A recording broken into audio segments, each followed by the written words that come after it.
So hi, hello and welcome, Microbehunter here again, and I think today's question is going to be quite fast and easy to answer. I'll read it out to you first.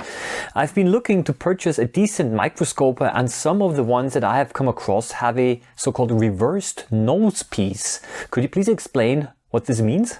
Well, of course, thank you very much for the question. Of course, I can explain it. The nose piece of a microscope is the part over here that you can rotate where you have the objectives connected.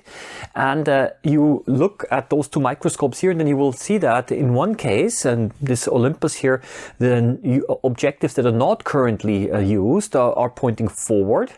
And over here, those objectives here are pointing backwards, and that is called a reversed nose piece.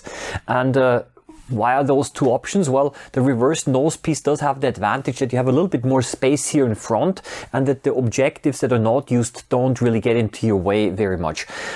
That's pretty much it. It's a question of ergonomics. Many lower cost microscopes and introductory microscopes like I have over here, for example, they have forward pointing nose pieces. I think it might be maybe easier to manufacture those. But these days I would say that many microscopes have reversed pointing nose pieces, and the disadvantage might be a little bit that if you have to exchange the microscope objectives very frequently, then they're more easily accessible if you have them pointing forwards.